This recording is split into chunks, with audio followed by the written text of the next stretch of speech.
ধন্যবাদ আপনাকে। আপনার মাধ্যমে আমি দর্শকদেরকে এর আগেও সংবাদে একটি জানিয়েছি যে আবহাওয়ার পরিস্থিতি কী এবং উত্তরাঞ্চল, মধ্যাঞ্চল, দক্ষিণাঞ্চল সহ বিভিন্ন জায়গায় শীত অনুভূত হচ্ছে এবং সেই শীতটি আসলে 12 থেকে 15 ডিগ্রি সেলসিয়াসের মধ্যে রয়েছে এবং আজকে সর্বনিম্ন যে তাপমাত্রা সেটি রেকর্ড করা হয়েছে চুয়াডাঙ্গায় 10.2 ডিগ্রি সেলসিয়াস এবং গোপালগঞ্জে 10.2 ডিগ্রি মানে সেলসিয়াস।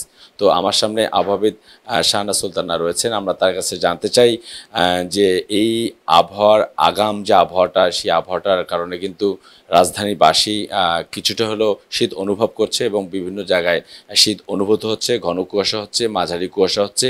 তো আসলে এটার আসলে কারণটা কী? ধন্যবাদ আপনাদের। তো আসলে এখন ডিসেম্বর মাস চলে। আমরা অনেক আগে থেকেই বলে আসছি ডিসেম্বরের মাঝামাঝি হলে আমরা শৈত্যপ্রবাহের যে আভাসটা আমরা বলেছি এবং সেই তারই সূত্র ধরে এখন ডিসেম্বরের মাঝামাঝি প্রায় হয়ে আসছে। যদিও আজকে ডিসেম্বরের 12 তারিখ। এখন আজকে সর্বনিম্ন তাপমাত্রা 10.2 ডিগ্রি সেলসিয়াস রেকর্ড করা হয়েছে। তো এটা এরপরে কালকে আরেকটু কমবে এবং এরপরে 14, 15, 16 অর্থাৎ ডিসেম্বরের সেই মাঝামাঝিতেই আমরা পৌঁছে যাব। তখন তাপমাত্রা আরও কিছুটা কমে আসবে এবং তখন মৃদু শৈত্যপ্রবাহ বা তারও বেশি হতে পারে। তো এরপরে টেম্পারেচার কিছুটা কমে 18, 19, 20, 21, 22 তারিখের দিকে টেম্পারেচার কিছুটা রাইজ করতে পারে। এরপরে এই মাসের শেষের দিকে আবার একটা শৈত্যপ্রবাহ হওয়ার সম্ভাবনা রয়েছে।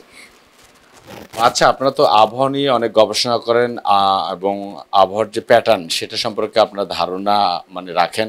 তো সেই ধারণার অভিজ্ঞতার আলোক থেকে আমরা জানতে চাই এই যে মানে শীত যে অনুভূত হচ্ছে এটি আসলে কদিন পর নাগাদ কাটতে পারে এবং আপনার আগাম কোনো বার্তা রয়েছে কিনা, সত্য প্রবাহের মতো কোনো বার্তা রয়েছে কিনা?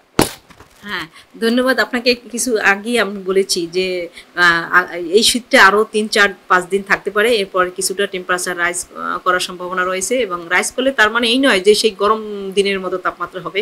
কিছুটা শীতটা কমে আসবে। এরপরে আবার এই মাসের শেষের দিকে আবার একটা শৈত্যপ্রবাহ আসার সম্ভাবনা রয়েছে এবং সেই তখন যে শৈত্যপ্রবাহ হবে তখন এখনকার যে তাপমাত্রা, লোয়েস্ট তাপমাত্রা তার চেয়েও কিছুটা কমে আসার সম্ভাবনা রয়েছে। তো এই শৈত্যপ্রবাহ আগাম ঠিক আসে তা না। এটা ওয়েভ।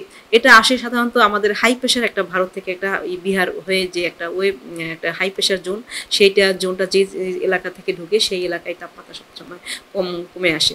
তো আজকে বা এখন যে ওয়েবটা, যেই হাই প্রেশার জোনটা সেটা সে বিহার হয়ে সে চুয়াডাঙ্গার দিকে মুখে আসে। তো এই জন্য আমরা চুয়াডাঙ্গায় বেশি লোয়েস্ট তাপমাত্রা রেকর্ড করেছি। ধন্যবাদ আপনাকে।